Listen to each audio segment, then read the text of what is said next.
Hi ஒருவன் இன்னைக்கு ஒரு புது வீடியோவில் வந்திருக்கோம். 12th ஸ்டாண்டர்ட் படிச்சிருக்கலாம் நீங்கள். உங்களுக்கு இந்த வீடியோ ரொம்ப முக்கியமான வீடியோ. ஜேஇ மெயின்ஸ் 2026 பற்றி தான் பார்க்க போகிறோம். ஜேஇ அட்வான்ஸ்னா என்ன, ஜேஇ மெயின்ஸ்னா என்ன, இது எழுதுனா என்ன பிரயோஜனம், இந்த மாதிரி என்ட்ரன்ஸ் எக்ஸாம் எழுதுனா என்ன பிரயோஜனம். முக்கியமாக நம்ம தமிழ்நாடு மாணவர்கள், அதாவது ஸ்டேட் போர்டில் படிக்கிற மாணவர்களுக்கு இதை பற்றி விழிப்புணர்வே கிடையாது. அதனால தான் நான் பேசலான்னு வந்திருக்கேன். கண்டிப்பாக நம்ம சேனலை சப்ஸ்கிரைப் பண்ணி வச்சுக்கோங்க. இதே மாதிரி நிறைய வீடியோ ஒரு கரியர் கைடன்ஸ் சம்மந்தப்பட்டது 12th ஸ்டாண்டர்ட் பற்றி உங்களுக்கு தெரியும். இம்பார்ட்டன்ட் கொஸ்டின்ஸ் எல்லாம் போடுறோம், கிளாஸ் சீரிஸ் எல்லாம் போடுறோம். அதனால் சப்ஸ்கிரைப் பண்ணி வச்சுக்கோங்க, லைக் பண்ணுங்கள் அண்ட் கண்டிப்பாக வாட்ஸ்அப் சேனல் லிங்க்கில் வந்து ஜாயின் பண்ணுங்கள். ஜேஇ மெயின்ஸ் 2026 நமக்கு அப்டேட் வந்துருச்சு. jemain.nda.nic.in இந்த வெப்சைட் என்டிஏ நடத்தக்கூடிய எக்ஸாம், நேஷ்னல் டெஸ்டிங் ஏஜென்சின்னு சொல்லுவாங்க. நீட் எக்ஸாமு, ஜேஇ எக்ஸாம்லாம் அவங்க தான் நடத்துகிறாங்க. ரொம்ப கஷ்டமாக இருக்கும் இல்லையா, அவங்க தான் நடத்துகிறாங்க. எப்படி இருக்கும் கொஸ்டின் பேப்பர் பேட்டர்ன், இதை படித்தா என்ன ஆகலாம், எதுக்காக படிக்கிறோம், எதுக்காக இந்த எக்ஸாம் எழுதுகிறோம், என்ன பேட்டர்ன், அதுக்கப்புறம் என்ன எலிஜிபிலிட்டி, என்னெல்லாம் நமக்கு டாக்குமெண்ட்ஸ் வேணும், எல்லாத்த பற்றியும் பேச போகிறோம். அதனால் வீடியோவை ஸ்கிப் பண்ணாமல் பாருங்கள். ஸோ செஷன் 1 வந்து 2 செஷனாக நடத்துவாங்க ஜேஇ மெயின்ஸ், சரிங்களா. அதனால் இந்த வருஷமும் 2 செஷன் தான். ஸோ செஷன் 1 வந்து ஜனவரி 2026 எக்ஸாம் வந்து சொல்லுவாங்க. இன்னும் நோட்டிஃபிகேஷன் வரல. நோட்டிஃபிகேஷன் மீன்ஸ் எக்ஸாம் எப்போன்னு வரல. அடுத்த செஷன் 2 வந்து ஏப்ரல் 2026 நடக்கும். இப்போ என்ன நோட்டிஃபிகேஷன் வந்திருக்குன்னா, அக்டோபர் கடைசியில், இந்த மாதம் கடைசியில் அப்ளிகேஷன் ஃபார்ம் ஓப்பன் ஆயிரும்னு சொல்கிறாங்க செஷன் 1க்கு. செஷன் 1 எழுதலாமா அப்படின்னு கேட்டிங்கன்னா எழுதலாம். யார் வேணாலும் எழுதலாம், யார் வேணாலும் அப்ளை பண்ணலாம். ஆனால் க்ரைட்டீரியா ஒன்று தான், ஃபிசிக்ஸ் கெமிஸ்ட்ரி மேக்ஸ் படிச்சிருக்கணும். அண்ட் ஆல்சோ வந்து பார்த்திங்கன்னா நீங்கள் ஜேஇ மெயின்ஸ் வந்து கிளியர் பண்ணி நீங்கள் என்டிஏ இந்த மாதிரி நிறைய இன்ஸ்டியூஷன்ஸில் போகணும். National institute of technology, IIIT, central defence institute, இதெல்லாம் பற்றி நான் சொல்கிறேன். இதில் போகணுன்னா நீங்கள் வந்து 75% ஜென்ரலாக நீங்கள் வந்து 75% 12th ஸ்டாண்டர்டில் எடுத்துருக்கணும். அதாவது போர்டு எக்ஸாமில் 65% SC ST எடுத்துருக்கணும், சரிங்களா. எம்பிசி, பிசி, ஓசின்னு நம்ம தமிழ்நாட்டில் சொல்லுவோம். ஸோ அதெல்லாம் ஜென்ரல் கேட்டகரிக்குள்ளே அடங்கும். 75% எடுக்கணும். இதை நீங்கள் புரிஞ்சுக்கணும், சரிங்களா. ஃபிசிக்ஸ் கெமிஸ்ட்ரி மேக்ஸ்ன்ட்டு இல்லை, 75% டோட்டல் எடுத்துருக்கணும். ஃபிசிக்ஸ் கெமிஸ்ட்ரி மேக்ஸ் குரூப் எடுத்தால் தான் குவாலிஃபை. இதை நீங்கள் ஃபஸ்ட்டு புரிஞ்சுக்கணும், ஓகேவா. சரி, இருந்தாலும் அப்ளை பண்ணால் முட்டாதீங்க, அப்ளை பண்ணிக்கலாம். செஷன் 1 போய் எழுதுங்க. செஷன் 1 எழுதி நல்லா எழுதலாம், செஷன் 2 போய் அப்ளை பண்ணிக்கலாம். செஷன் 2 எலிஜிபிள் தான். இல்லை சார், செஷன் 1 நான் எழுதலை, நான் எழுத மாட்டேன், எனக்கு பப்ளிக் எக்ஸாம் படிக்கணும், செஷன் 2 போய் எழுதிக்கிட்டா அப்படின்னு கேட்டால் செஷன் 2 எழுதிக்கலாம். அக்டோபர் மாதம் கடைசியில் செஷன் 1க்கான அப்ளிகேஷன் ஓப்பன் ஆகும். ஜனவரி கடைசியில் வந்து பார்த்திங்கன்னா செஷன் 2க்கான அப்ளிகேஷன் ஓப்பன் ஆகும். ஒருவேளை செஷன் 1 மிஸ் பண்ணிட்டீங்கன்னா செஷன் 2க்கான அப்ளிகேஷன் ஜனவரியில் ஓப்பன் ஆகும். நீங்கள் ஃபில் பண்ணிக்கலாம். எப்படி ஃபில் பண்ணணும், என்னெல்லாம் பண்ணணுங்கிறது நம்ம சேனல்லே வரும். சரி, எதுக்கு சார் இவ்வளோ முக்கிய சொல்லிட்டு இருக்கீங்க, என்ன சார் இப்போனா ஜேஇ மெயின்ஸ் எதுக்கு நம்ம எழுதணும்னா, NIT, national institute of technology அங்கே படிக்கிறதுக்கும், IIIT, Indian institute of information technology அந்த இன்ஸ்டியூஷன் படிக்கிறதுக்கும், சென்ட்ரலி ஃபண்டட் இன்ஸ்டியூட் ஆஃப் டெக்னாலஜிலையும் படிக்கிறதுக்கும், அதாவது 31 காலேஜ் NITலையும், IIITயில் 25 காலேஜ், CFIT அதாவது சென்ட்ரலி ஃபண்டட் இன்ஸ்டியூட்டில் 24 காலேஜ், இவ்வளோ தான் இருக்குது. இந்த காலேஜில் படிக்கிறதுக்கு வெறும் 30,000 சீட் கூட இருக்காது. அதில் வந்து பார்த்திங்கன்னா நம்ம இவ்வளோ கஷ்டப்பட்டு எக்ஸாம் எழுதி ஏன் சார் உள்ளே போகிறோன்னா, ஜாப் ஆஃபர். ஏன்னா மிகப்பெரிய கல்வி நிறுவனங்கள், அது சென்ட்ரல் கவர்மெண்ட்டே எடுத்து நடத்தக்கூடிய ஒரு கல்லூரிகள். இதெல்லாம் டாப் நம்பர் 1ல் இருக்கக்கூடிய கல்லூரிகள் அந்தந்த ஊரில். ஸோ இந்தியா முழுக்க வந்து பார்த்திங்கன்னா ரேங்கிங்கில் IIT மெட்ராஸ் தான் பெருசுன்னு உங்களுக்கு தெரியும். அதே மாதிரி திருச்சி, NIT திருச்சி வந்து பெருசுன்னு தெரியும். இங்கெல்லாம் படிக்கணும், ஜேஇ மெயின்ஸ் எழுதி தான் ஆகணும். ஸோ அதனால் இங்கே ஏன் சார் படிக்கணும்னா, லட்சமாக சம்பாதிக்கணும், லட்சமாக சம்பாரித்து நிறைய பிளேஸ்மெண்ட்ஸ் வரணும், அது பெரிய பெரிய கம்பெனி நிறுவனங்கள்லாம் வரணும் அப்படின்னா கண்டிப்பாக இங்கே தான் படிக்கணும். ஸோ அதை இப்போ நம்ம தமிழ்நாட்டுக்கு காலேஜெல்லாம் படிக்கக்கூடாதுன்னு கேட்டால் கண்டிப்பாக படிக்கலாம். படிக்காமல் இல்லை, அங்கேயும் வராங்க, இல்லைன்னு சொல்ல. இது ஒரு ட்ரை தான். அதுக்காக ட்ரைன்னு சொல்லிட்டு சும்மா எழுதிட்டு போகாதீங்க. இது உண்மையை சொல்லப்போனால் முன்கூட்டியே இருந்து படித்தா தான் எழுத முடியும். அட்லீஸ்ட் 11th ஸ்டாண்டர்ட்லேருந்து படித்தா தான் எழுத முடியும். 11th and 12th portion 50%, 11th portion, 12th standard வந்து 50% போர்ஷன்ஸ் தான் இருக்கும். ரெண்டுமே கலந்து தான் எக்ஸாம் வைப்பாங்க. ஸோ 11th ஸ்டாண்டர்ட்லேருந்தே படிக்கணும், அதுதான் உண்மை. ஸோ இப்போ திடீர்னு படித்தா எழுத முடியுமான்னு கேட்டால் ஓரளவுக்கு எழுதலாம். பட் உண்மைத்தன்மை என்னென்னா, 96% மேலே எடுத்தால் மட்டும்தான் உங்களுக்கு இங்கெல்லாம் சீட்டே கிடைக்கும். சரி, இந்த சீட்டில் எப்படி சார் கிடைக்கும், டேரெக்டாக போய் ஜாயின் ஆகிடலாமான்னு கேட்டால், மெயின்ஸ் எழுதி, ஜேஇ மெயின்ஸ் எழுதி ஜோசாங்கிற கவுன்சிலிங் நடக்கும். அந்த கவுன்சிலிங்கில் போய் அட்டன் பண்ணி, அந்த மார்க்கை வச்சு அட்டன் பண்ணி அந்த கவுன்சிலிங் மூலிமா எடுத்துக்கலாம். இந்தியாவில் எங்கே வேணாலும் சீட்டு கிடைக்கலாம், புரிஞ்சுக்கோங்க. ஸோ இது எழுத வேண்டாம் நான் சொல்லலை, எழுதுங்க. ஏன்னா நமக்கு வந்து அவேர்னஸ் கிடையாது. ஸோ அதனால் புரிஞ்சுக்கோங்க. ஜேஇ அட்வான்ஸ்னால் என்னென்னா, ஜேஇ மெயின்ஸில் 2,45,000 ரேங்க்குள்ளே இருந்தீங்கன்னா ஏன்னா 15 லட்சம் பேர் அப்ளை பண்ணுவாங்க ஜேஇ மெயின்ஸ்க்கு மட்டும். ஸோ அதில் 2,45,000க்குள்ளே வந்தீங்கன்னா ஜேஇ அட்வான்ஸ் எழுதுறதுக்கு நீங்கள் எலிஜிபிள். அதை எழுதினா மட்டும்தான் ஐஐடி இந்தியன் இன்ஸ்டியூட் ஆஃப் டெக்னாலஜியில் 23 ஐஐடிஸ் இருக்குது, அங்கே போய் படிக்க முடியும். ஸோ இது என்ன சார் அவ்வளோ பெரிய இது? ஆமாம், இதை விட இது பெருசுங்கிறனால தான் நான் ஜேஇ அட்வான்ஸ் நடத்துகிறாங்க. ஜேஇ மெயின்ஸாவது என்டிஏ தான் நடத்துகிறாங்க. ஜேஇ அட்வான்ஸ் வந்து பார்த்திங்கன்னா உங்களுக்கு யார் நடத்துகிறாங்கன்னா ஜேஇஇ, அதாவது ஐஐடி ப்ரொஃபஸர்களே கொஸ்டின் பேப்பர் எடுக்கிறாங்க. இது எப்படி வரும்னே தெரியாது, சிலபஸ் மாறும், டைட் சிலபஸ். அதாவது ஃபிசிக்ஸ் கெமிஸ்ட்ரி மேக்ஸில் தான் கேட்பாங்க எவ்வளோ மார்க்கு, எப்படிப்பட்ட question paper, previous year question எதுவுமே இருக்காது, புதுசாக இருக்கும், ரொம்ப கஷ்டமாகவும் இருக்கும் இது. ஆனால் இது அப்படி கிடையாது, உங்களுக்கு ப்ரீவியஸ் இயர் அனாலிசிஸ் பண்ணியும் ஓரளவுக்கு எடுத்துடலாம். அண்ட் ஆல்சோ நமக்கு வந்து நம்ம 12th படித்த வச்சு எழுதலாமான்னு கேட்டால் கிடையாது. என்சிஆர்டி, அதாவது சிபிஎஸ்சி சிலபஸ், என்சிஆர்டி சிலபஸ்லேருந்து தான் புக்கு, அதாவது கொஸ்டின் எடுக்கப்படுது. பட் அதுலேயுமே என்ன ட்விஸ்ட்டுனா, போர்டு எக்ஸாமில் ஈஸியாக கேட்பாங்களா டேரக்ட் கொஸ்டின்? அப்படி கிடையாது. இப்போது பேரபோலா ஹைப்பர்போலா இருக்குது, அதோட எசென்ட்ரிசிட்டி வந்து E=1 வச்சுக்கோங்களேன். அது E=1 எப்படி வந்துச்சு, பேரபோலா எப்படி வந்துச்சுன்னு இன்டீரியர்லேருந்து படிக்கணும், பேசிக்லேருந்து படிக்கணும். அதனால் எப்படி வேணாலும் கொஸ்டின்ஸ் கேட்பாங்க. ஸோ அதுதான் ஜேஇஓ மெயின்ஸோட இது, சரிங்களா? ஸோ அதனால் அதை நீங்கள் புரிஞ்சுக்கிட்டு ஜேஇ மெயின்ஸை வந்து அப்ரோச் பண்ணணும். கொஸ்டின் பேட்டர்ன் எப்படி இருக்குன்னா, 25 கொஸ்டின் வந்து ஃபிசிக்ஸில் வரும், 25 கொஸ்டின் மேக்ஸில் வரும், 25 கொஸ்டின் கெமிஸ்ட்ரியில் வரும். ராங் ஆன்சர், ஒரு தப்பான ஆன்சருக்கு எல்லாமே எம்சிக்யூஸான்னு கேட்டிங்கன்னா, எம்சிக்யூஸ்னால் சூஸ் த பெஸ்ட் ஆன்சராக கேட்டிங்கன்னா ஆமாம். 20 கொஸ்டின் ஃபிசிக்ஸ்லேயும், 20 கொஸ்டின் மேக்ஸ்லேயும், 20 கொஸ்டின் கெமிஸ்ட்ரிலையும், 20 கொஸ்டின் மட்டும், அப்படி 60 கொஸ்டின் மட்டும் வந்து பார்த்திங்கன்னா உங்களுக்கு MCQs, choose the best answer. அது நீங்கள் தப்பாக எழுதுனீங்கன்னா -1 மார்க், கரெக்டாக எழுதுனீங்கன்னா ஒரு கொஸ்டினுக்கும் 4 மார்க், 300 மார்க் எக்ஸாம் நடக்கும்.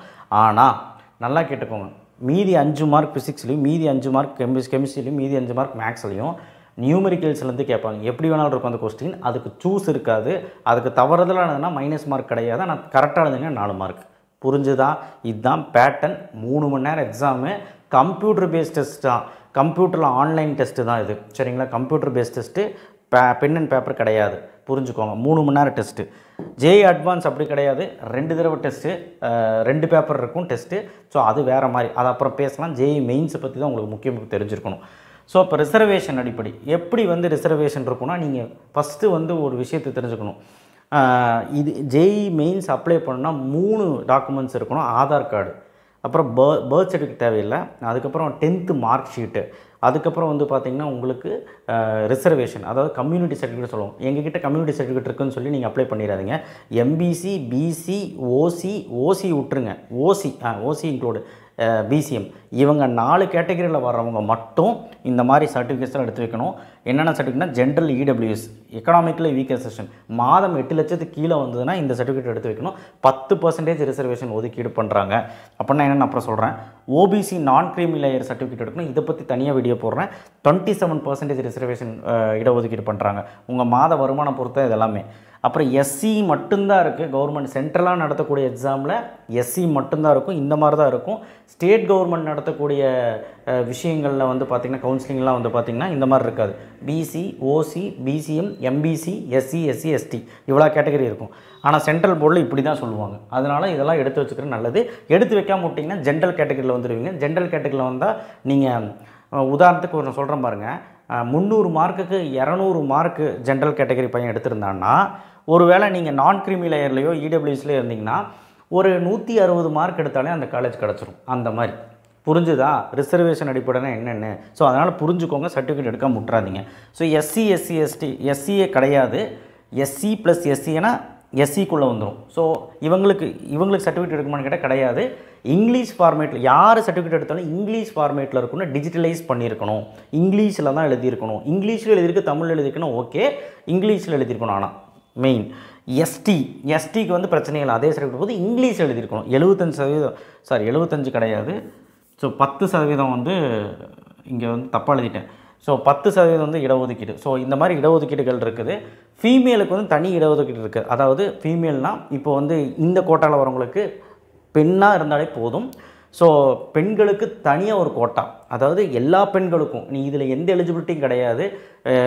வீட்டில் வந்து ஒரே ஒரு பொண்ணு தான் சார் இருக்குது, அவங்களுக்கு அந்த எலிஜிபிலிட்டியாக இல்லை ஃபஸ்ட்டு ஒரு பொண்ணுக்கு எலிஜிபிலிட்டி அப்படிலாம் கிடையாது. பொண்ணு யாரெல்லாம் அட்டன் பண்ணுறாங்களோ அவங்களுக்கு இந்த எலிஜிபிலிட்டி. 20% இடஒதுக்கீடு, சூப்பர் நியூமரரி கோட்டான்னு சொல்லுவாங்க. இந்த கோட்டாக்குள்ளேயும் நீங்கள் போகலாம் மார்க்கை வச்சு. ஸோ எப்படி வேணாலும் போகலாம். இது எல்லாமே கவுன்சிலிங் மூலிமா தான் உங்களுக்கு புரிய வரும். இப்போ உங்களுக்கு புரியாது. ஆனால் இதுக்கான சர்டிஃபிகேட்ஸ் வேணுமா? ஃபீமேல் சூப்பர் நியூமரரி அதுக்கு சர்டிஃபிகேட்ஸ் தேவையில்லை. பட் இதுக்கு நீங்கள் ரிசர்வேஷன் சர்டிஃபிகேட் ரெடி பண்ணி வைக்கணும். எஸ்சிக்காரங்க எஸ்டிக்காரங்க ஆல்ரெடி சர்டிஃபிகேட் இருக்குது, இங்கிலீஷ் ஃபார்மேட்டில் இருக்குன்னா பிரச்சனை கிடையாது. ஆனால் இவங்க 3 பேருமே சர்டிஃபிகேட் ஜென்ரலில் வரவங்களுக்கு பிரச்சனை இல்லை. ஜென்ரல் கேட்டகரினால சர்டிஃபிகேட்டே தேவையில்லை. 40.5% இடஒதுக்கீடுள்ள வந்துடுவாங்க. எக்கனாமிக்லி வீக்கர் செக்ஷன்னா அடிப்படையான விஷயங்கள் இருக்குது, அதை நான் சொல்கிறேன். நான் க்ரீமி லேயர்னா அடிப்படையான விஷயங்கள் இருக்குது, அதை நான் சொல்கிறேன். இதுக்கு ஒரு தனியாக வீடியோ போடுறேன். இந்த சர்டிஃபிகேட்டை கண்டிப்பாக இப்போ இல்லைன்னா எடுத்து வைங்க. 1 மந்த் டைம் இருக்குது. ஒரு வேளை செஷன் 1க்கு நீங்கள் அப்ளை பண்ணுறீங்கன்னா 1 மாதம் டைம் இருக்குது. 1 மாதம் டைம் கொடுப்பாங்க. அந்த டைமுக்குள்ளே பண்ணிவிடுங்க. சரி, இதில் என்னெல்லாம் சிக்கல் வரும் அப்படின்னு கேட்டிங்கன்னா, ஆதார் கார்டில் இருக்கிறதும் 10th மார்க் ஷீட்டில் இருக்கிறதுக்கும் பேர் ஒரே மாதிரி இருக்கான்னு பார்த்துக்கோங்க. ஆதார் கார்டில் இனிஷியல் ஆர் விவேக் அப்படின்னு இருக்குன்னு வைங்களேன். அதே மாதிரி 10th மார்க் ஷீட்டில் விவேக் ஆர் பின்னாடி தான் இனிஷியல் இருக்குன்னு வைங்க, தவறு தான். நல்லா புரிஞ்சுக்கோங்க. இனிஷியல் எப்படி வேணாலும் இருந்துட்டு போகுது. ஆனால் 10th மார்க் ஷீட்டில் எப்படி இருக்கோ அதே தான் ஆதார் கார்டில் இருக்கணும். சாரி, 10th மார்க் ஷீட் தான் அடிப்படை. 10th மார்க் ஷீட்டில் என் பேர் எப்படி இருக்கோ, ஃபுல் நேம் எப்படி இருக்கும், இனிஷியலோடு இருக்கா, எப்படி இருந்தாலும் சரி, பின்னாடி இருக்கோம் முன்னாடி இருக்க இனிஷியல் எப்படி இருந்தாலும் சரி, அதே மாதிரி தான் ஆதார் கார்டில் இருக்கும். ஏதாவது மாற்றலைன்னா ஆதார் கார்டில் மாற்றிடுங்க. இதுதான் உண்மையான விஷயம். சரியா? மித்தபடி பர்த் சர்டிஃபிகேட் பார்த்து எடுப்பாங்களான்னு கேட்டால் பர்த் சர்டிஃபிகேட்லாம் பார்க்க மாட்டாங்க. நீங்கள் 3 விஷயம் தான் ரெடி பண்ணணும். 10th மார்க் ஷீட்டு, ரிசர்வேஷன், இந்த ஜாதி சான்றிதழ்னு சொல்லுவாங்க அது, அதுக்கப்புறம் வந்து பார்த்திங்கன்னா உங்களுடைய ஆதார் கார்டு, இதை தான் நீங்கள் ரெடி பண்ணி வைக்கணும். ஆதார் கார்டில் இருக்கிற பேர் வந்து எப்படி இருக்கணும்? 10th மார்க் ஷீட்டில் இருக்கிற மாதிரி இருக்கணும். இது எல்லாம் வந்து பார்த்திங்கன்னா ரெடியாக வைக்கணும்னு சொல்லியிருக்காங்க. அதே மாதிரி ஃபிசிக்கலி சேலஞ்சராக இருந்தால் எந்த மாதிரி ஃபிசிக்கலி சேலஞ்சுன்னு சொல்லிட்டு அதுக்கு ஒரு சர்டிஃபிகேட் எடுத்து வைக்கணும். ஏன்னா அந்த கோட்டாவும் இருக்குது. சரிங்களா? ஸோ அதனால் இதுதாங்க பேட்டர்ன். இதுதான் வந்து ஜேஇ எக்ஸாமோட அர்த்தம். ஜாயிண்ட் அட்டச் எக்ஸாமினேஷன் சொல்லுவாங்க. ஸோ என்டிஏ நடத்தக்கூடிய எக்ஸாம். ஜேஇ அட்வான்ஸ் அப்படிங்கிறது இதில் நீங்கள் 1,02,45,000 ரேங்க்குள்ளே வந்தீங்கன்னா தான் இது ஐஐடியில் போய் படிக்க முடியும்ன்ட்டு இல்லை, இந்த எக்ஸாமே எழுத முடியும். சரி, இது நடத்துகிறவங்க யாருன்னா ஐஐடி ப்ரொஃபஸர் தான் வந்து பார்த்திங்கன்னா கொஸ்டின் பேப்பர்ஸே எடுக்கிறாங்க. ஸோ 2க்கும் வித்தியாசம் இருக்குது. ஸோ அதனால் NIT, IIIT, CFIT government funded institute all central funded இன்ஸ்டியூட்லலாம் படிக்கணும்னா கண்டிப்பாக நான் சொல்கிறேன் ஜேஇ எக்ஸாம் எழுதி ஆகணும். ஸோ அதனால் நம்ம மாணவர்களுக்கு ஒரு பப்ளிக் எக்ஸாமும் இருக்குது. இது எப்படி சார் பேலன்ஸ் பண்ணுறதுன்னு கேட்டிங்கன்னா, நான் என்ன சொல்லுவேன்னா, நீங்கள் வந்து உங்களால் முடியும்னு நினச்சிங்கன்னா கண்டிப்பாக முடியும். முடியாதுன்னு நினச்சிங்கன்னா பப்ளிக் எக்ஸாமை நல்லா பண்ணுங்கள். அந்த மார்க் வச்சே நம்ம போய்க்கலாம். தமிழ்நாடு லெவலில் நம்ம போய்க்கலாம். இந்தியா லெவலில் ஆல் ஓவர் இந்தியா நான் பெரிய இன்ஸ்டியூஷனில் நான் படிக்கணும்னு நினைக்கிறேன்னா ஜேஇ எழுதிதாகணும். ஸோ செஷன் 1 மிஸ் பண்ணிட்டீங்கன்னா செஷன் 2 எழுதலாம். ஆனால் செஷன் 1 மிஸ் பண்ணிடாதீங்க தான் நான் சொல்லுவேன். செஷன் 1 ஒரு வேளை மார்க் கம்மியாக இருந்து செஷன் 2 எழுதிக்கலாம். 2 செஷனுமே எழுதிக்கலாம். 2 செஷனில் எது அதிகமாக இருக்கோ அதுதான் எடுத்துக்குவாங்க. ஸோ 2 வாய்ப்பு. ஒருவேளை செஷன் 1 நீ அப்ளை பண்ணல, புதுசாக செஷன் 2 அப்ளை பண்ணலாமான்னு கேட்டால் அப்ளை பண்ணலாம். இதைத்தான் நான் ஃபஸ்ட்லேருந்து சொல்லிகிட்டு இருக்கேன். ஸோ இதுதான் மேட்ரு. இதை தவிர்த்து வேறு ஏதாவது விஷயங்கள் விட்டுருந்தாலும் அடுத்தடுத்த வீடியோவில் வந்து சொல்கிறேன். ஸோ இது வந்து விஷயங்கள் புரிஞ்சுக்கணும்னு நினைக்கிறேன். ஜேஇ மெயின்ஸ் வந்து எதுக்கு படிக்கணும்னா இந்த மாதிரி பெரிய பெரிய கல்வி நிறுவனங்களை போய் படிக்கிறதுக்கு தான். இது யூஸ்ஃபுல்லாக அப்படின்னு கேட்டிங்கன்னா கண்டிப்பாக யூஸ்ஃபுல்லாக தான். ஆனால் நான் உண்மையை சொல்லிடுறேங்க, ஜென்ரலாக வந்து பார்த்திங்கன்னா நான் க்ரீமி லேயர் சொல்கிறாங்களே, ஓபிசி நான் க்ரீமி லேயர். ஓபிசினா யார்? எம்பிசி, பிசி, பிசிஎம், ஓசி இந்த கேட்டகரிக்குள்ளே வர்றவங்க தான் OBC non creamy layer. EWS economically weaker section. அந்தந்த சர்டிஃபிகேட் அந்தந்த சம்பளத்துக்கு ஏற்ற மாதிரி எடுத்து வச்சா இந்த கேட்டகரிக்குள்ளே வந்துடுவீங்க. இவங்க எல்லாத்துக்குமே கண்டிப்பாக 97% மேலாவது வேணும். எஸ்சியாக இருந்தீங்கன்னா ஓரளவு 90% 95%க்குள்ளே இருந்தால் பர்சன்டைலுக்குள்ளே இருந்தால் போதும். இந்த பர்சன்டைலுக்கு என்ன அர்த்தம் அப்படிங்கிறதும் நான் நெக்ஸ்ட் வீடியோவில் வந்து சொல்கிறேன். ஸோ இது எல்லாமே வந்து பார்த்திங்கன்னா கஷ்டமாக இருக்குமா, இவ்வளோ மார்க் எடுக்கணுமா அப்படின்னு நினச்சி எழுதாமல் இருந்துடாதீங்க. ஒரு ட்ரை பண்ணுங்கள், தவறுதல் கிடையாது. நம்ம சேனலை ஆதரிங்க. நன்றி, வணக்கம்.